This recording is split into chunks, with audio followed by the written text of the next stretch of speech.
Ibrahima Mboup. Bienvenue à tous. Le ministre de la Communication, des Télécommunications et du Numérique a effectué ce lundi une visite de prise de contact à Sénégal Numérique. Une salle s'est rendue à Colobane, au Technopole, puis au Data Center de Diamniadio. Amadou Diallo. Une sortie consacrée à l'écosystème du numérique. Le ministre de la Communication, des Télécommunications et du Numérique s'est d'abord rendu à Colobane dans cet atelier de réparation et de recyclage de matériel informatique. Les équipements numériques non fonctionnels sont recueillis, triés et réparés par de jeunes Sénégalais. La tutelle s'est rendue par la suite dans les locaux de Sénégal Service qui consacrent le principe d'une administration de proximité. Cap ensuite sur Technopole à Pékin, où le ministre a constaté de visu les conditions de travail. Il a également tenu à écouter les travailleurs. Sur place, une présentation de l'écosystème numérique du Sénégal lui a été faite. Le ministre et sa délégation se sont enfin rendus au Data Center de Diamniadio. Sénégal Numérique se positionne ainsi comme leader dans le marché d'hébergement des données au Sénégal et dans la sous-région. Cette rencontre avec des échanges ô combien importantes, on a beaucoup appris depuis ce matin à travers les collaborateurs, à travers les services dans lesquels ils travaillent. Et ça renforce notre conviction de ressources que le Sénégal aujourd'hui a dans le cadre des infrastructures téléphoniques et dans les infrastructures réseau de manière générale. À travers ce data center qu'on a visité, qui est de type Tier 3 et qui représente aujourd'hui toutes les exigences en termes de sécurité, en termes de technologie et sur lequel le Sénégal va se baser aujourd'hui pour impulser cette vision sur la souveraineté numérique que le Sénégal et le président Bassirou Diomaye Diakhar Faye appellent vraiment de tous ses voeux. Nous saluons le fait qu'aujourd'hui le président de la République a dit dans son discours du 3 février qu'il a comme objectif de pouvoir digitaliser l'administration sénégalaise dans un délai très court, digitaliser toutes les procédures de l'État. Donc c'est vraiment fort appréciable que ce leadership soit assuré à ce niveau de responsabilité de notre État. Parce que je disais tantôt au ministre que c'était la clé pour pouvoir réussir une transformation digitale de l'administration. Le numérique, un levier de performance économique, est au cœur de la politique de transformation de l'administration publique. Cette stratégie va être adossée à une souveraineté du secteur et son accessibilité aux Sénégalais et aux entreprises. Ce lundi matin, aucun bus de Dakar Demdik n'a circulé. Les travailleurs ont entamé une grève pour dénoncer la gestion de la société de transport public. La direction générale, de son côté, condamne cette grève sans préavis. Le ministre des Infrastructures, des Transports terrestres et aériens s'y est rendu. Il annonce l'ouverture d'une enquête après le saccage de quelques bus. Le reportage de Philomène Constance-Gagne. C'est un secteur des transports qui a été paralysé par les travailleurs de la société publique Dakar Demdik ce lundi. Des perturbations qui ont concerné l'ensemble de son réseau national comme international. Pour cause, une grève générale pour dénoncer la gestion de la direction. Aujourd'hui, à Dakar, nous avons constaté que depuis des années, les promotions se font encore une fois par des promotions de politique, des promotions purement et essentiellement politiques qui n'ont rien à voir avec le travail qui constitue Dakar Demdik. Donc nous dénonçons cette situation. Aujourd'hui, ce qui a fait que tous les travailleurs de Dakar se sont mobilisés pour dire non, pour dire stop et alerter les autorités, et en commençant par le président de la République. Aujourd'hui, il n'y a pas plus méritant qu'un agent de Dakar Demdik. Les agents qui se lèvent à 3h30 du matin, tous les jours, pour prendre le personnel, avec tous les risques que cela comporte, et aujourd'hui qui sont les laissés pour compte. Et cela, ce n'est pas normal. Donc aujourd'hui, nous demandons à ce que l'État reconsidère les salaires et reconsidère les conditions de travail à Dakar Demdik. De l'autre côté, les dirigeants de la boîte déplorent le manque de préavis de grève, même s'ils restent ouverts au dialogue. Donc c'est face à des actes répréhensibles de gestion face à une situation d'insécurité générale dans l'ensemble de nos dépôts et gares de terminus, et éventuellement à des actes de gestion teintés de népotisme, la gestion des ressources humaines, qui nous a poussé à avoir ces réactions spontanées aujourd'hui et qui nous a valu d'arrêter l'ensemble de nos réseaux, que ce soit les réseaux urbains, interurbains et internationaux. Incessamment, c'est suite à cette situation-là que les travailleurs ont pris le destin à deux mains et leur courage pour dire non à ces actes de gestion. Toutefois, le vandalisme interne sur 19 bus de la société ne va pas rester sans sanction.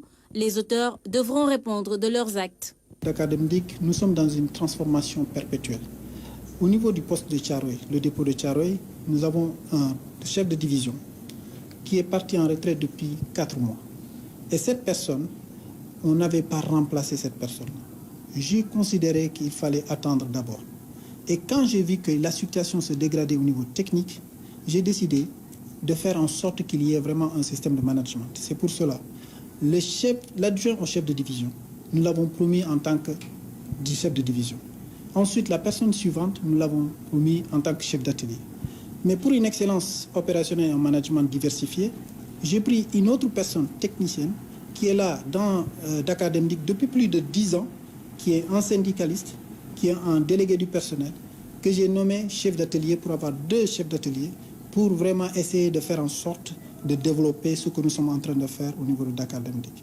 Et apparemment, c'est cette personne-là qui ne sont pas satisfaites et qui se disent que c'est vraiment du clientélisme.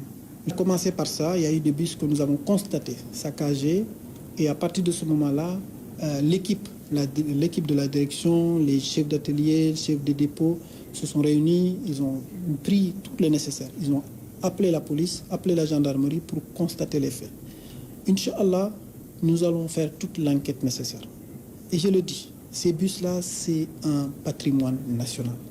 Quiconque essaye de faire en sorte de détruire ce patrimoine, nous mettrons toutes les dispositions nécessaires pour sanctionner cela.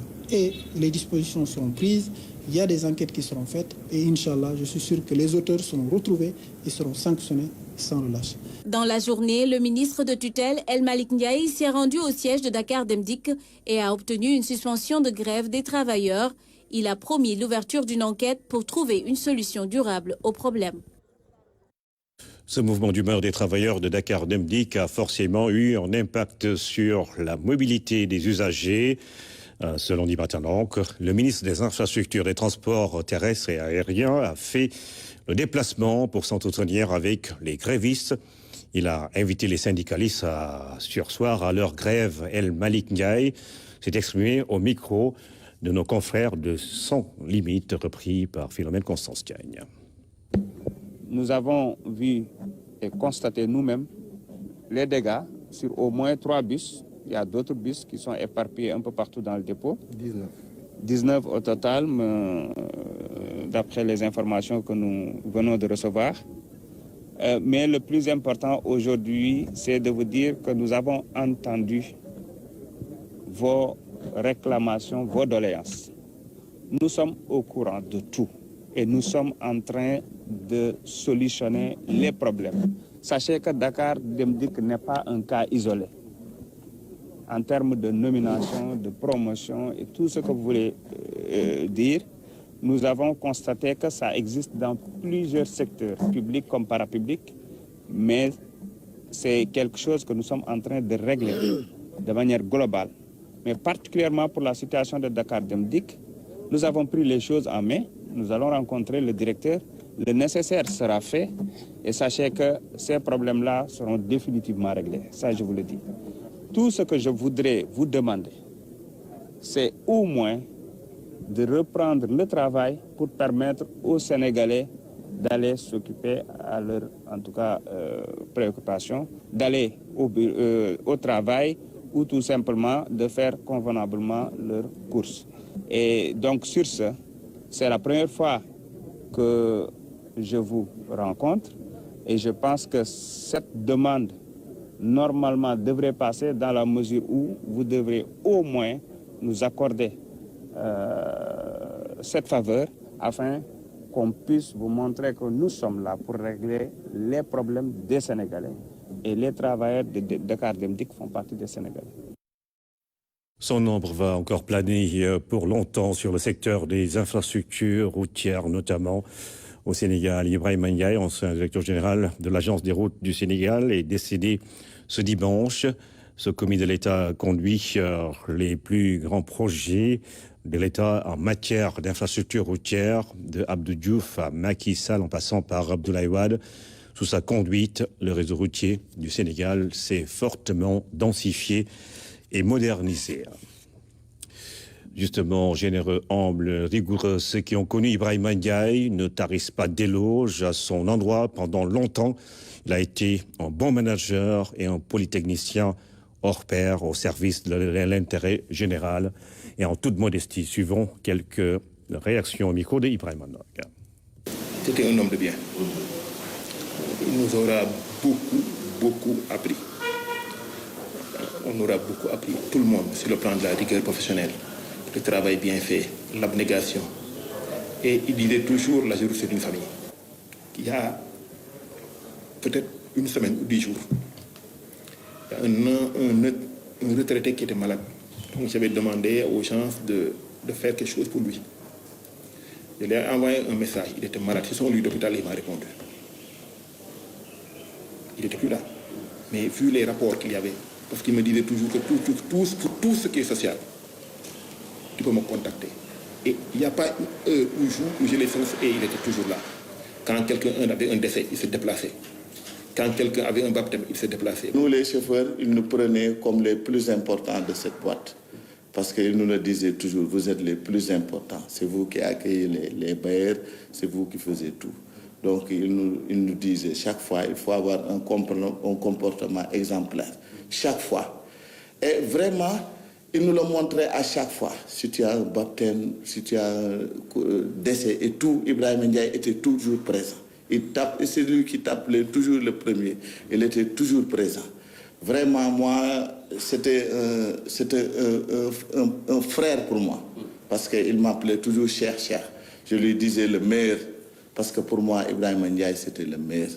Il faisait tout pour vraiment nous mettre à l'aise, favoriser les conditions de collaboration et les conditions de réflexion pour qu'on puisse atteindre les objectifs que l'État assigne à l'agence pour tout simplement le développement économique du pays à travers les infrastructures routières qui jouent un rôle important dans le développement de toute nation. De très grands travaux, le dernier, on a le BRT, c'était avec lui, on a Sénégal Ziguinchor Pax qui est encore en cours, on a les travaux de la Nationale 2 et de l'île Monfil.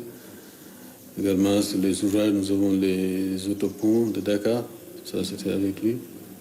Le pont de Foundiougne, je ne veux pas tout lister, mais en tout cas, il s'est donné à fond dans tous les projets qu'il initiait pour réussir les projets à toutes les étapes, en impliquant bien sûr les parties prenantes.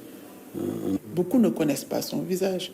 Et pourtant, Ibrahima Ndiaye a travaillé sous le président Abdou Diouf d'abord, où il était à l'AGETIC en tant que directeur technique, directeur général adjoint et directeur général, avant de venir à AGEROUTE.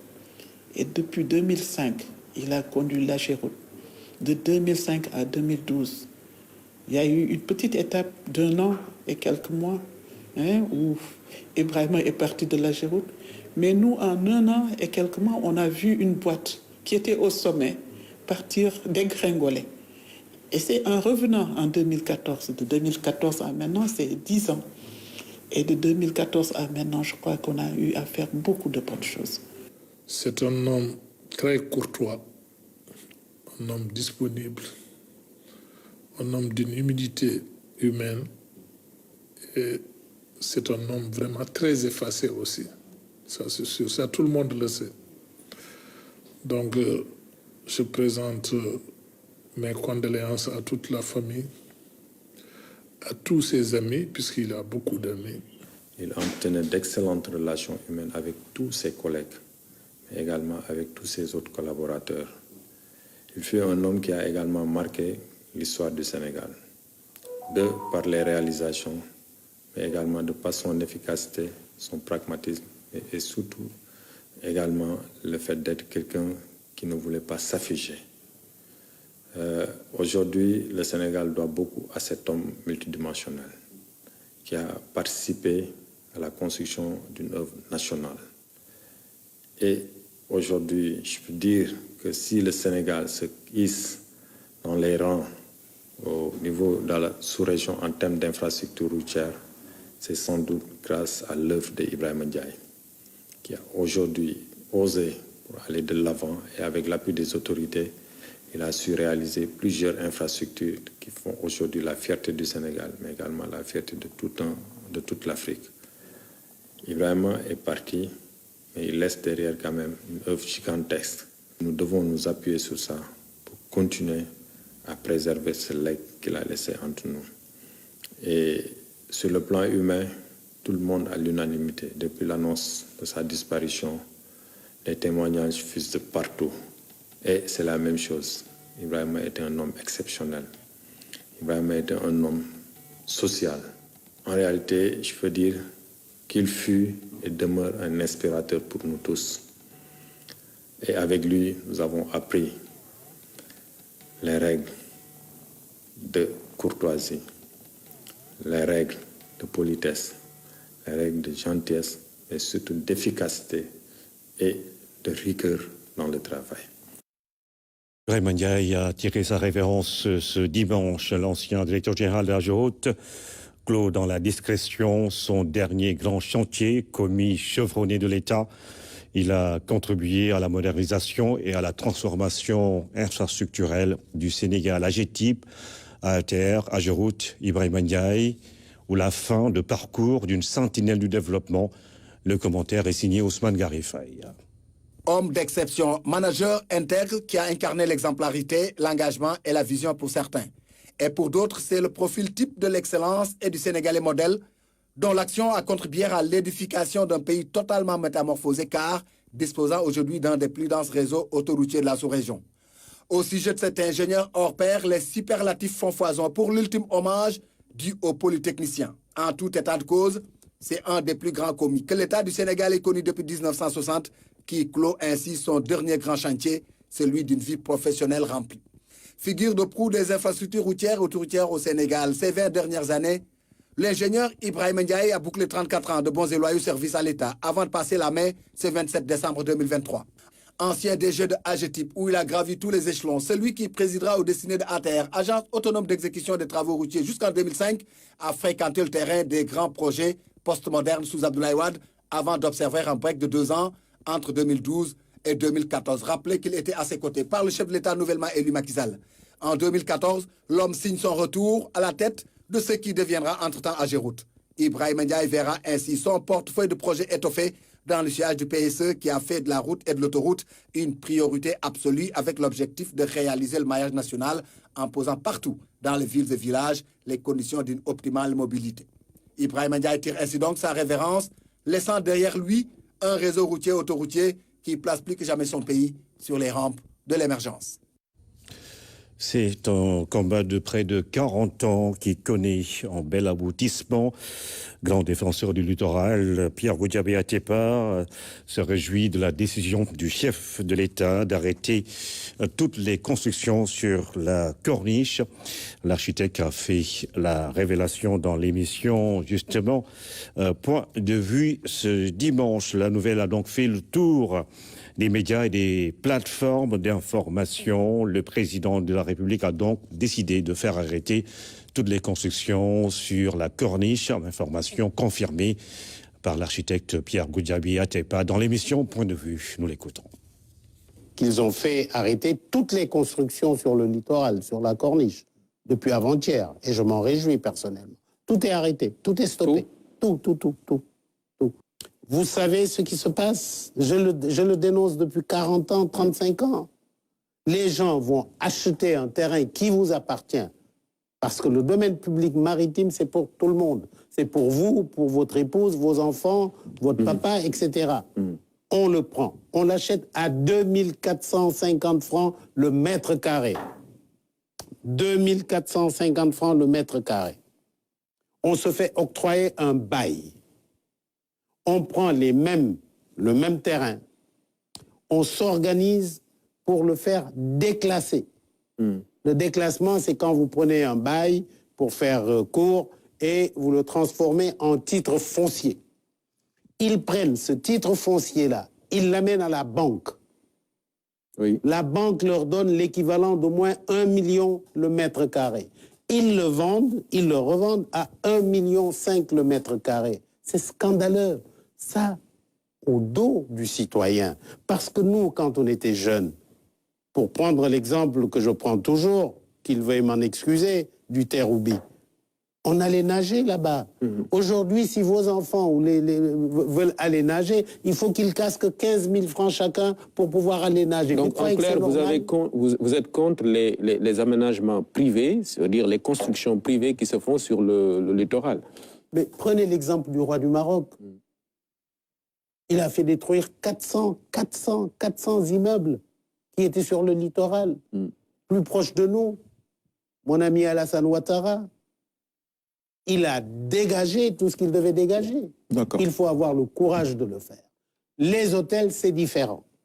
Il faut un aménagement concerté. Parce que vous allez au Maroc, encore une fois, pour prendre cet exemple-là, si vous allez sur la corniche de Casa, c'est extraordinaire. C'est ce que nous voulons pour notre pays. Alors, les gros malins qui vous prennent votre littoral et qui le marchandent, il faut que ça s'arrête. Il y a des choses qu'on ne pourra pas démolir. Mais nous avons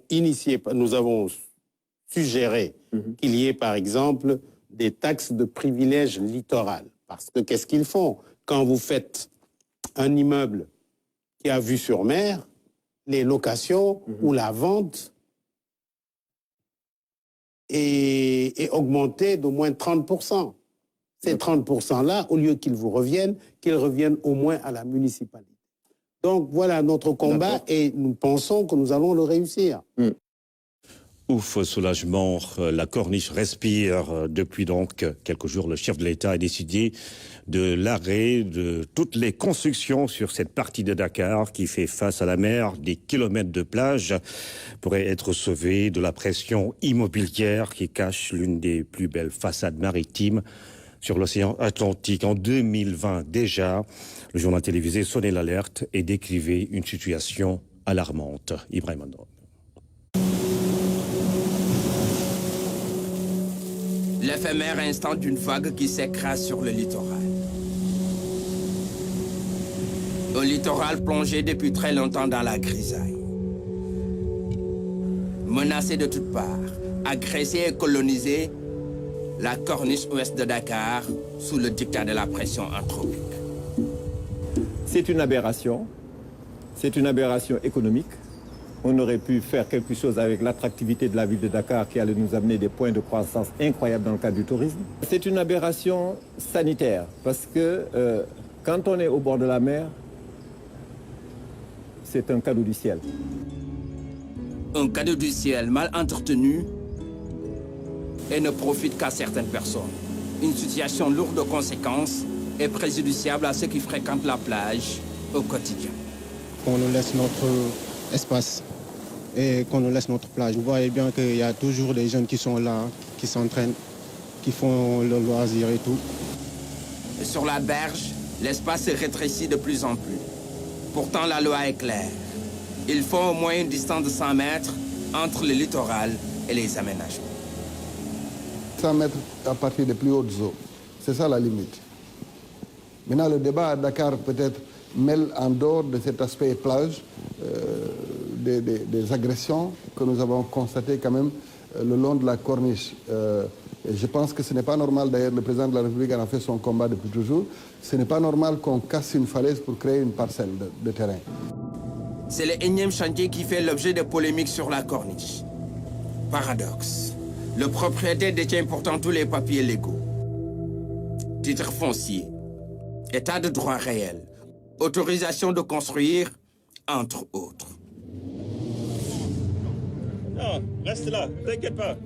Malgré tout, une descente inopinée a été faite sur le site par les autorités de la commune, de Sacré-Cœur, Mermoz. Oh, je sais pas, je vous ai pas touché, hein. Pourquoi une telle réaction, étant donné que l'arrêté autorisant la construction a été signé par la commune d'Amitié Fann Point E. Vous séquestrez une Mystère personne en direct. et Bulldogo. Ok. On est en train de maltraiter une personne qui n'a rien fait. Pour y voir plus clair, nous avons essayé de rentrer en contact avec le maire de la commune d'Amitié Fann Point E.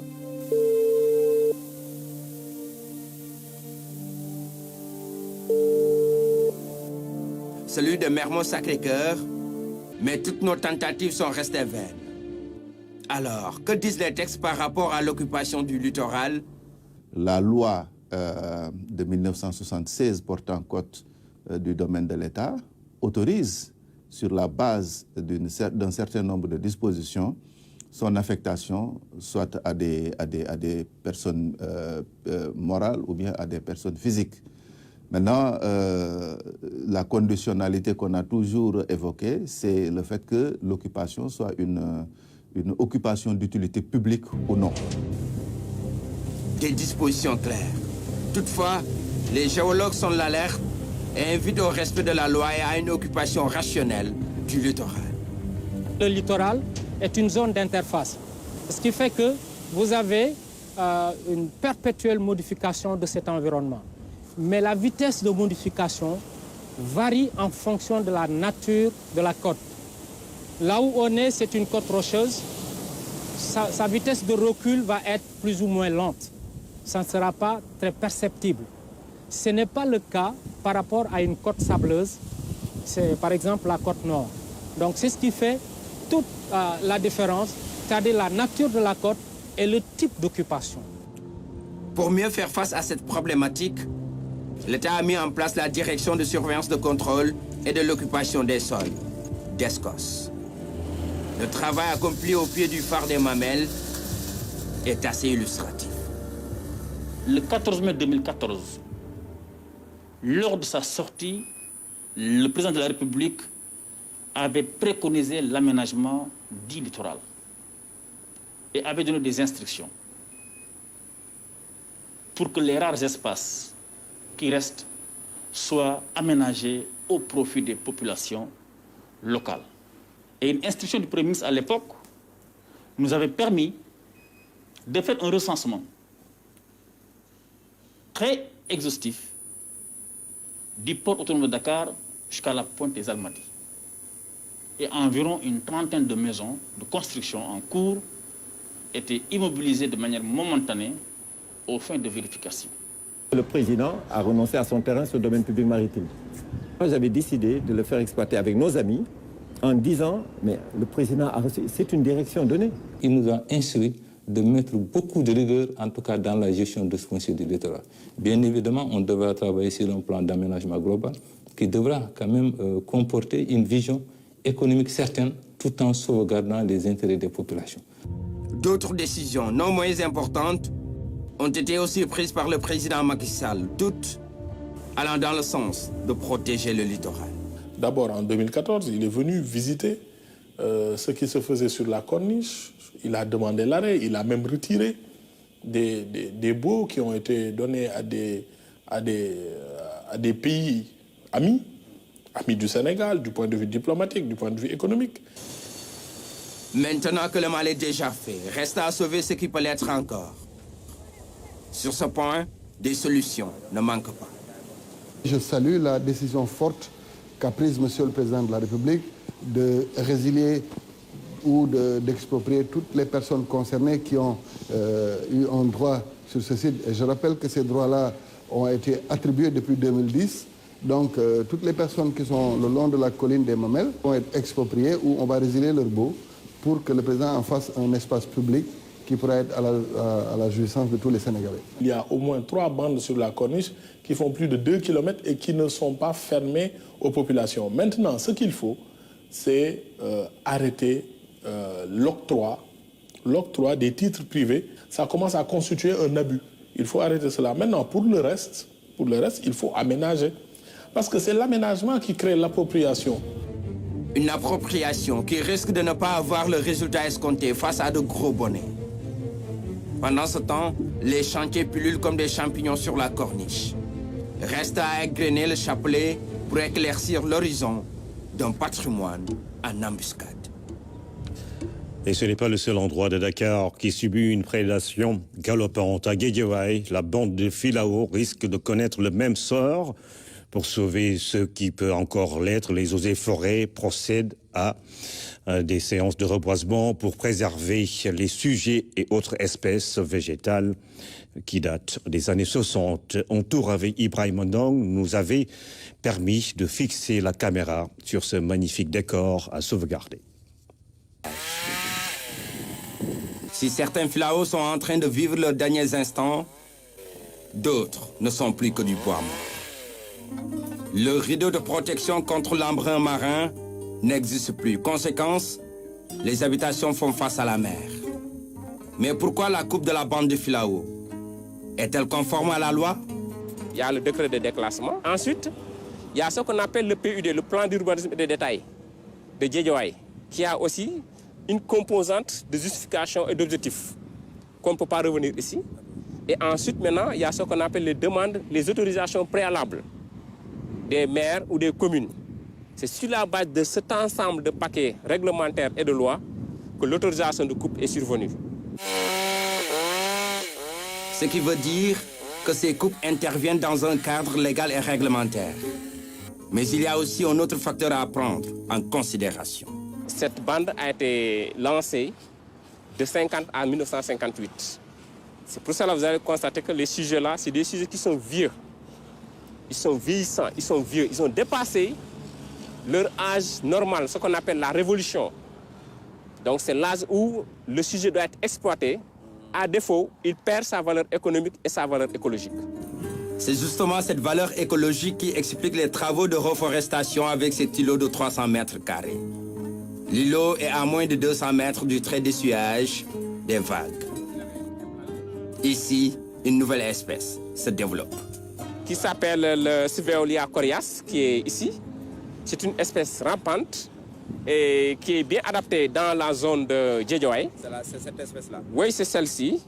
Okay. Elle est vraiment très, très adaptée à la zone. Okay. Maintenant, faudrait-il faire des études pour voir quelle est sa capacité d'adaptation.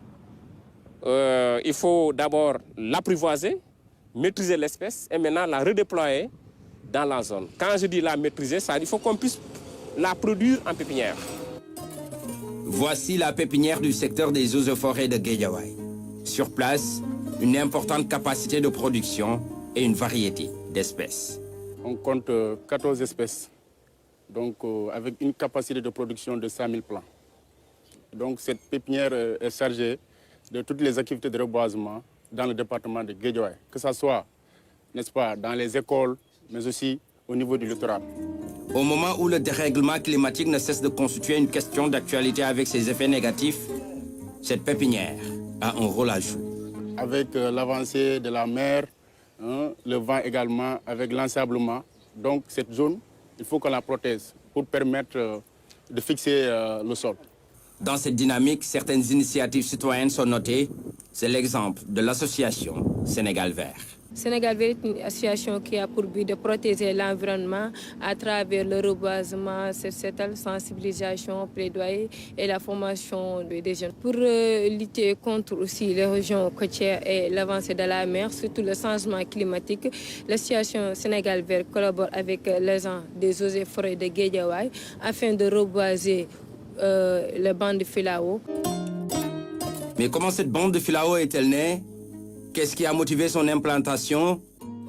Un petit cours d'histoire s'impose. Le Filao, on ne l'a pas choisi de façon hasardeuse. Cette bande de Filao a été mise en place déjà depuis en 1948. Des études ont été faites. Et ça, c'est les études de Jean Mergerg qui ont montré qu'effectivement, alors qu'on se préparait pour l'implantation d'une bande de plantation de Dakar à Saint-Louis, plusieurs espèces ont été testées, parmi lesquelles le filao, le cocotier et d'autres espèces africaines comme exotiques. C'est-à-dire exotiques, c'est européenne qu'on a apporté au Sénégal.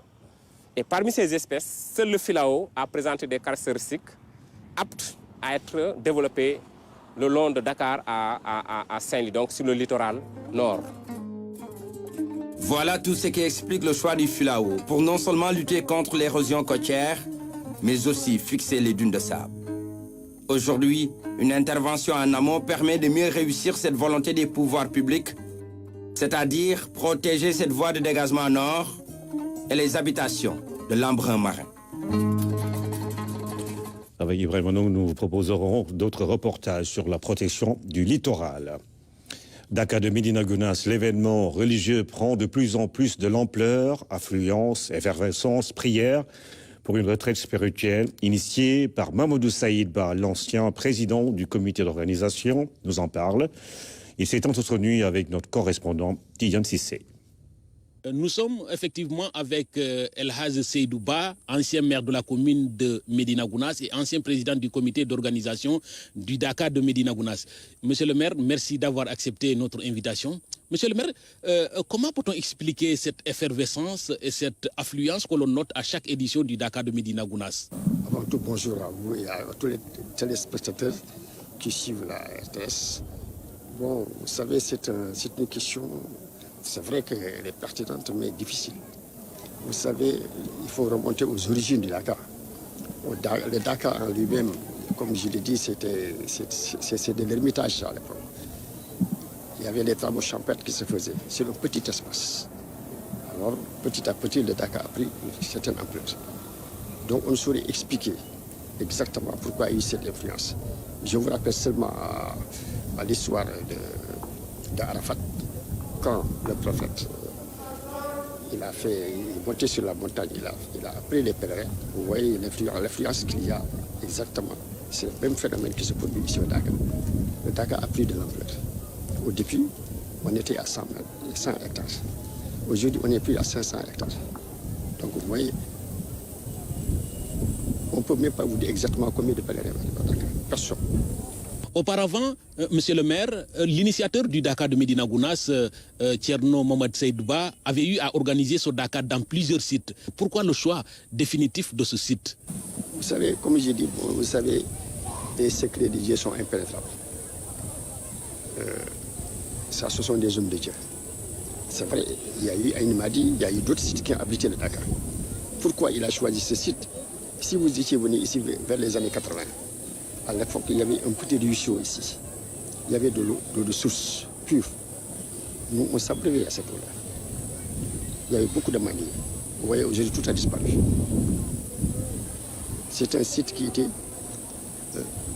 très agréable à vivre. Très sincèrement, très romantique, il y avait tout.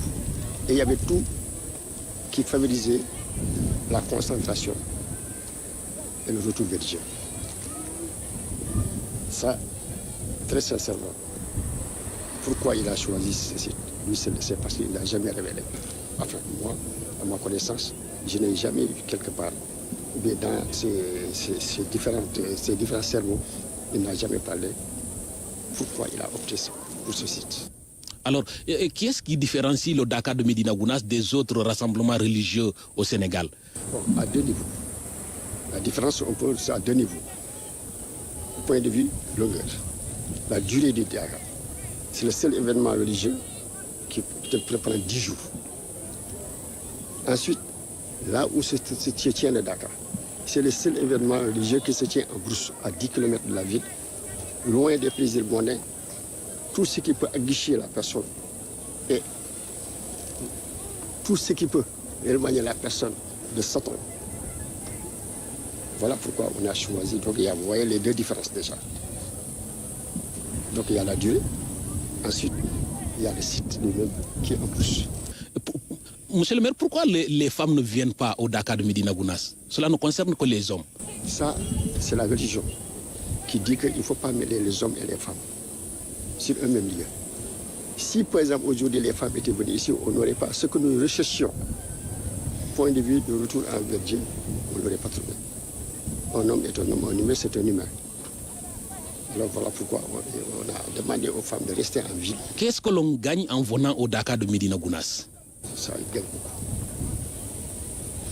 Parce que, vous savez, c'est pas facile de rester 10 jours loin de sa famille, loin des plaisirs, vous abandonnez tout. Vous venez vous dormir dans des conditions difficiles. Vous vous consacrez à Dieu. Chaque jour, vous faites chaque pèlerin fait 12 000 salles de fatigue. retour à Dieu. On prie avec les grandes prières, les wazifas et tout ça. Mais déjà, on y gagne. Maintenant, on ne peut pas mesurer la valeur, mais je sais qu'on y gagne. C'est Dieu seul qui... Dieu seul. On y gagne toujours quand même. On pouvait, pendant cette période-là, si on était ailleurs, dans un autre milieu, on était dans d'autres circonstances, dans d'autres conditions, dans d'autres plaisirs qu'on ne retrouve pas ici.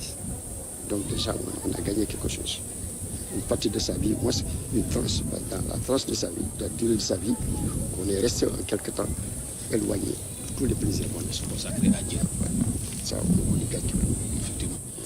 Alors, quel était l'objectif principal de Thierno Mohamed Saïdouba en initiant ce Dakar de Médina Gounass en 1942?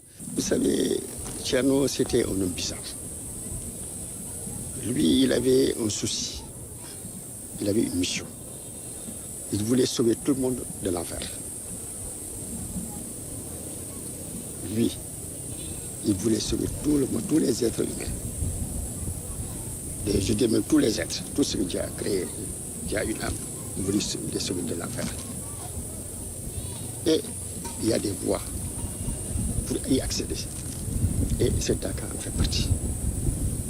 Donc voilà donc exactement ce qui a motivé Thierno pour le Dakar. Le Dakar, c'est un... Je saurais exactement expliquer, vous dire ce qu'est le Dakar. C'est quelque chose d'exceptionnel, quelque chose d'incommensurable. Seuls les initiés,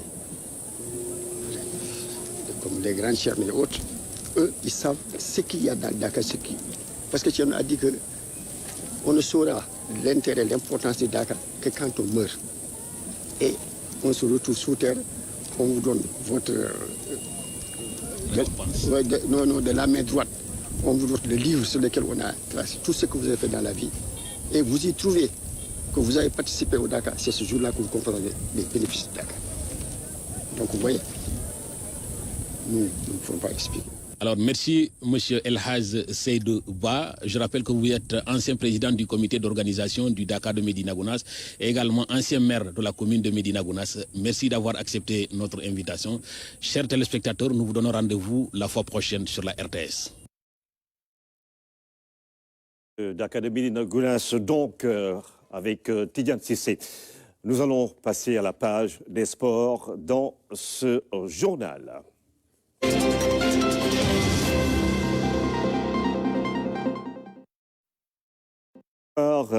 Merci de nous rejoindre sur ce plateau pour nous présenter la page des sports. Tout d'abord, une bonne nouvelle pour le sport sénégalais. Ndeye Binta Diong, escrimeuse, s'est qualifiée au JO de Paris 2024. Bonsoir Ibrahima Diédhiou, bonsoir à tous. C'est l'info phare du week-end. Ndeye Binta Diong s'est qualifiée aux Jeux Olympiques de Paris haut la main. On va découvrir ensemble ces images. C'était samedi lors du tournoi de qualification continentale à Alger dans l'épreuve individuelle d'épée. Ndeye Binta Diong a dominé l'Algérienne Charline Boukhelifa 15-10. À Alger, la Sénégalaise a gagné tous ses combats. Elle se qualifie aux Jeux Olympiques pour la deuxième fois d'affilée. Avant elle, Aminata Ndong et Nafi Touré s'étaient qualifiés aux Jeux Olympiques d'Athènes en 2004. Et ça lui souhaitait bonne chance. Ouais, bonne chance à elle pour cette deuxième qualif d'affilée aux Jeux Olympiques. Et du coup, le Sénégal a 6 qualifiés maintenant. On a 2 qualifiés en canoë-kayak, 2 qualifiés en taekwondo, 1 qualifié en athlétisme et Ndeye Binta Diong, la 6e qualifiée en escrime. 21e journée de la Ligue 1 sénégalaise. On parle de football. Le Jaraaf qui surprend l'AS Pikine 1-0. Absolument. Bonne opération du Jaraaf en déplacement du stade Alassane Djigo de Pikine. Un match tendu dans une ambiance électrique. Les Verts et Blancs de la Médina ont finalement pris le dessus sur l'AS Pikine sur le score d'1-0. Un match comptant pour la 21e journée de la Ligue 1 sénégalaise. Suivons le résumé de Fatoumata Savané. 1-0, le Jaraaf est désormais deuxième au classement avec cette victoire à Pikine. Les Verts et Blancs, bien entrés dans la partie, n'ont pas perdu de temps. Devant un public pikinois venu nombreux, à la 11e minute, sur une action collective, Abdoulaye Ouali marque l'unique but du match.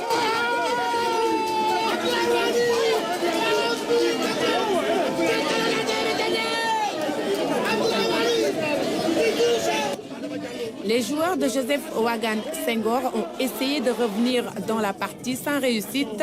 Ils pêchent dans le dernier geste et pas d'efficacité devant les buts de Cheikh Londoy.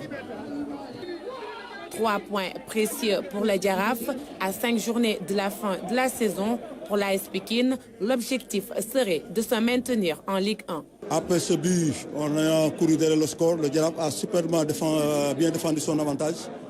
On a fait des réaménagements tactiques en deuxième mi-temps. On a mis du nombre, beaucoup d'attaquants, mais aujourd'hui, ça n'a pas voulu passer. J'encourage mes joueurs, c'est difficile parce qu'ils ont voulu gagner ce match pour le public, pour se réconcilier contre le public, mais ça n'a pas pu se faire, c'est le football. On reste fair play et on évoque cette défaite. On pense à la Coupe maintenant, parce que la Coupe aussi faisait un objectif majeur du club. Voilà, nous, on va essayer d'évoquer cette défaite, essayer d'être dans les places d'honneur, parce que c'était ça l'objectif, un maintien paisible. Je savais que ça allait être un match difficile, avec une ambiance électrique, mais c'est le football. Il faut être focus sur le match, concentré sur le terrain, ce qui a été fait. On a marqué un but, on a tenu bon, on n'a jamais lâché. Parfois, il y a des problèmes de décision d'arbitrage, mais on n'a jamais lâché. On a tenu bon jusqu'à la fin. C'est une victoire méritée, mais comme on dit, le travail continue, Inch'Allah. Le Jaraaf reste ambitieux et compte sur son collectif pour aller chercher le titre qui se rapproche après cette performance chez leurs rivaux. Bonne opération du Jaraaf, Ibrahim Mboup. À présent, les résultats complets et le classement. Les résultats à l'issue de cette 21e journée de la Ligue 1 sénégalaise. Le Stade de Mbour a battu l'US Gorée 1-0. Teungueth Football Club a dominé la Sonacos de Diourbel 1-0. Diambar est allé battre le Diamono de Fatick 4-3. Génération Foot, Casa Sport, 1 but partout. L'Union sportive de Ouakam battu par Dakar Sacré-Cœur 1-0. Linguère Guédiawaye Football Club 0 but partout.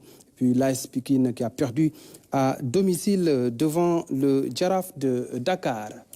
Football toujours avec justement les demi-finales retour de la Ligue africaine des champions qui ont livré leur verdict. Avant les demi-finales, on va enchaîner peut-être avec le classement de la Ligue 1 sénégalaise. Ibrahim Diédhiou avec donc le Teungueth Football Club qui reste leader avec 43 points. Le Jaraaf est deuxième avec 36 points plus 13. Guédiawaye Football Club est troisième avec 36 points plus 9. Au bas du tableau, nous retrouvons Diamono de Fatick à la 13e place avec 19 points. Diambar de Saly et Lanterne Rouge avec seulement 17 points. Diambar qui ne va pas retrouver les stades du continent avec ce rang-là. Difficile pour Diambar qui a vendu beaucoup de joueurs l'année passée. En plus de cela, Diambar ne reçoit plus dans ses installations, tout comme Génération Foot. Donc Diambar est un tout petit peu coupé de sa base affective. Bien sûr. Et pour parler justement du football africain, les demi-finales, retour de la Ligue africaine des champions avec les résultats qui sont connus. Les demi-finales retour de la Ligue africaine des champions jouées vendredi. Al Ahly du Caire recevait le TP Mazembe de Lamine Ndiaye et d'Aliou Badara Fati, 2 Sénégalais. Un match retour remporté par les Égyptiens.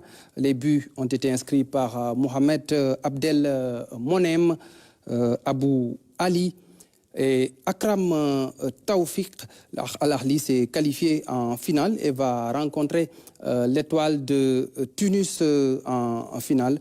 Les Tunisiens ont éliminé les Sud-Africains des Mamelody Sundowns sur le score d'1-0. Une réalisation donc qui permet aux Tunisiens de se qualifier. Un match qui était arbitré par Issassi, assisté par 2 Sénégalais, Noura Bangoura et Djibril Kamara. La finale allée de la Ligue des Champions aura lieu donc à Tunis le 18 mai. Match retour le 25 mai au Caire en Égypte.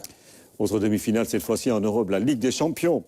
Ce sont les matchs qui vont se jouer à partir de demain. Absolument. L'Europe s'apprête à jouer les demi-finales allées de la Ligue des Champions. Des matchs très attendus demain à 19h GMT. Le Bayern de Munich reçoit le Real de Madrid, un choc explosif mercredi. À la même heure, le Borussia Dortmund va recevoir le Paris Saint-Germain qui a remporté le titre de champion de France pour la 12e fois durant le week-end. Au camp sénégalais, dans ce carré d'as, non? Malheureusement. Malheureusement. Pas de Sénégalais. Mais ils brillent quand même. Hein. Les joueurs sénégalais, ce week-end, ils ont marqué quelques buts. Ouais, ils ont brillé en Europe lors du week-end. On va commencer par la 35e journée de la Première Ligue anglaise avec Everton qui recevait Brentford à Goodison Park. Gana Gueye face à Nottingham. Et là, on voit qu'il marque saison en Ligue 1 française. Et à la fin du match, il a partagé sa joie avec les supporters de l'OM au stade de Vélodrome. On va vous laisser vivre un tout petit peu cette ambiance.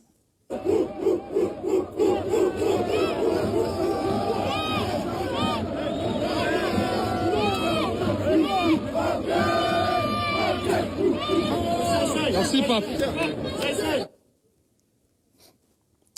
Ce n'est pas tout, Ibrahim Mboub, sur les terrains de France. Il y a quelques bonus, des images assez croustillantes. Il y a le bonus avec le match caritatif du Variété Club de France. C'était en milieu de semaine dernière avec le président Emmanuel Macron qui a marqué un penalty. Mais l'image forte, c'est ce petit pont que El Hadji Diouf a tenté sur le président français, mais il ne s'est pas laissé faire.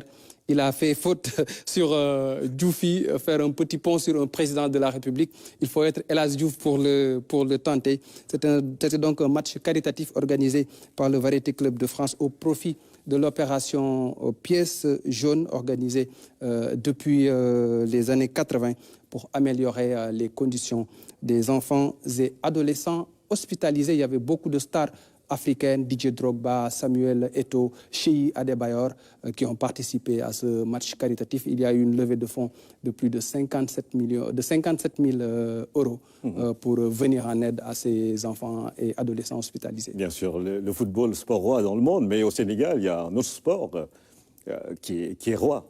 C'est la lutte. C'est la lutte. Et il y avait la deuxième journée du CLAF.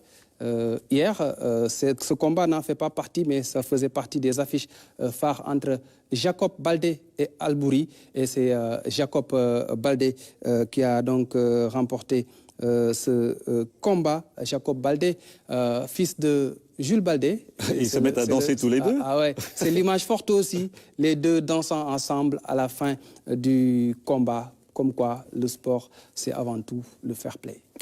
Et pour terminer, vraiment, on va se dégourdir les jambes avec la randonnée pédestre. Et il y avait du beau monde à cette randonnée pédestre de l'association des anciens Saint-Syriens sénégalais en activité comme à la retraite. C'était hier dans les différentes artères de Dakar, une 16e édition qui a vu aussi la participation des familles des militaires et alliés. C'est un reportage de Tanda Khandiaye.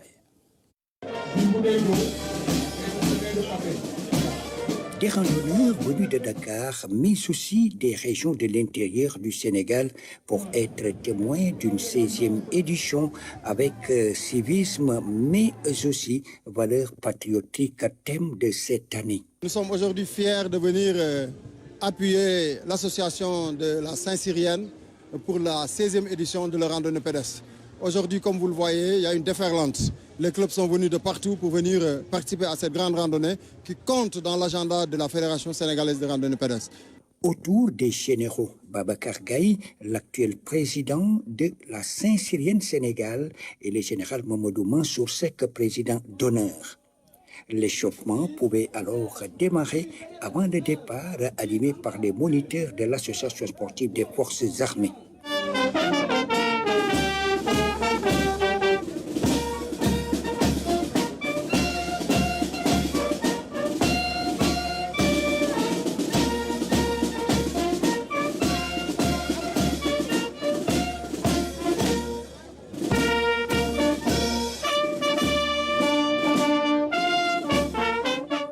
Place à la randonnée civilo-militaire, beaucoup de monde sous l'égide de la Fédération sénégalaise de randonnée pédestre du Sénégal. À travers les grandes artères de la capitale du Sénégal, des jeunes et des anciens hommes et dames, ils étaient tous là pour montrer que le citoyen est le pilier principal du patriotisme, fondement d'une grande nation. Mais que retient la tête pensante actuelle de la Saint-Cyrienne Sénégal? C'est un plaisir de m'adresser à mes compatriotes à travers la presse. Cette randonnée, c'est la 16e édition de la randonnée pédestre annuelle de la Saint-Cyrienne Sénégal. La Saint-Cyrienne Sénégal, c'est l'association des anciens élèves sénégalais de l'école spéciale militaire de Saint-Cyr. Mais comme je l'ai dit tantôt, à travers cette randonnée, c'est toutes les forces armées qui invitent tous les randonneurs qui veulent bien venir avec nous chaque année. C'est donc une rencontre intergénérationnelle avec le général Mamadou Mansour Seck, qui est certainement le doyen avec pas loin de 90 ans, et avec des jeunes, tout jeunes, qui viennent des CEM et qui sont venus avec leurs parents. Une randonnée pédestre qui a connu une grande réussite, un éclatant succès. La symbiose armée-nation est toujours d'actualité.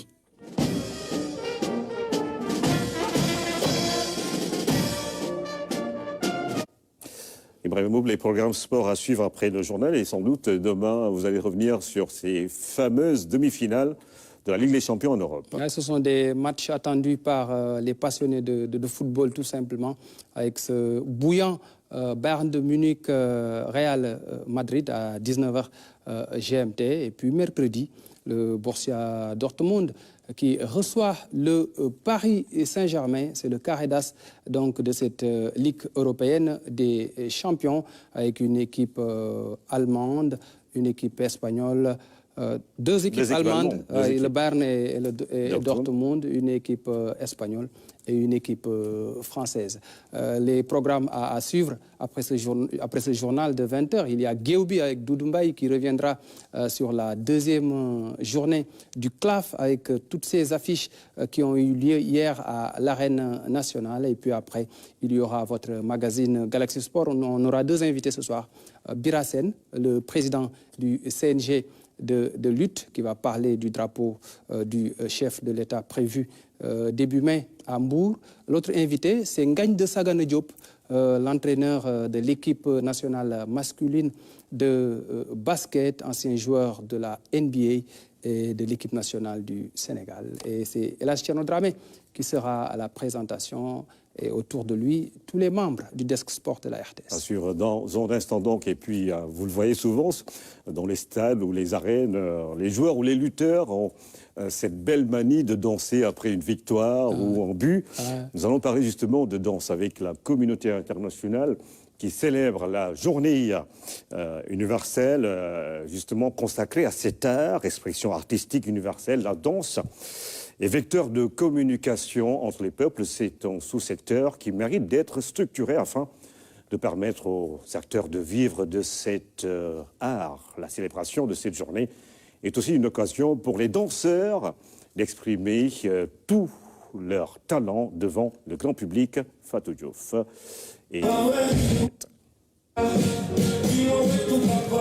Dans ce sanctuaire de la culture vit la danse. Danses traditionnelles et urbaines, des expressions artistiques différentes qui expriment des émotions, des manières de vivre des ethnies du Sénégal. Cet art qui transcende les frontières et les cultures est célébré dans le monde entier. La danse, expression ultime de la liberté et du mouvement, est bien plus qu'une simple série de pas. C'est un langage universel qui raconte des histoires, exprime des émotions et connecte les êtres humains entre eux. Elle est le reflet de notre humanité, de notre histoire et de nos espoirs. Les institutions culturelles, telles que nos centres culturels régionaux, jouent un rôle crucial dans la promotion de la danse. Plus qu'un art scénique, la danse est un vecteur de communication et fédère les peuples. La danse reste une expression partagée par toutes les sociétés humaines dont les traditions lui donnent une grande place. Elle a été hissée au rang d'activité professionnelle par des hommes et des femmes, danseurs et chorégraphes comme vous. C'est cela que la communauté internationale a compris, en mettant en place, dès 1988, au sein de l'UNESCO, l'Institut international du théâtre, la plus grande organisation mondiale pour les arts de la scène. Pour sa valorisation, sa structuration est nécessaire. La tutelle va mettre en œuvre toutes les orientations données par la direction des arts, car l'artiste doit pouvoir en vivre. Depuis 2017, vous avez entamé une réflexion pour le développement de la danse en collaboration avec le département sous la supervision de la direction des arts.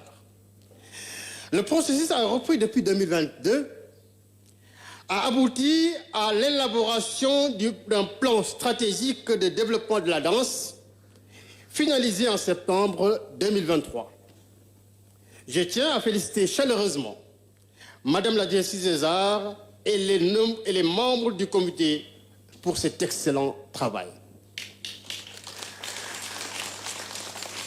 Vos efforts conjugués à ceux de la direction des arts vous ont permis d'élaborer un plan stratégique de développement de la danse qui prend en compte toutes les préoccupations, notamment la mise en place de cadres de formation, le développement des infrastructures et la restructuration du sous-secteur, ainsi qu'une stratégie de financement.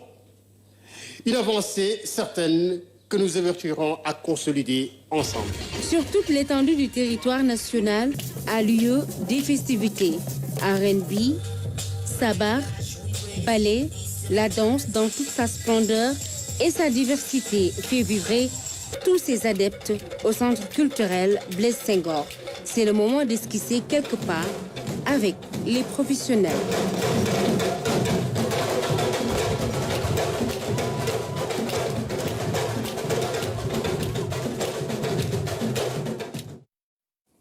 C'est avec ce rythme cadencé, avec ces pas de danse que se termine cette édition. Mesdames et messieurs, merci de nous avoir suivis. Très bonne fin de soirée sur la RTS.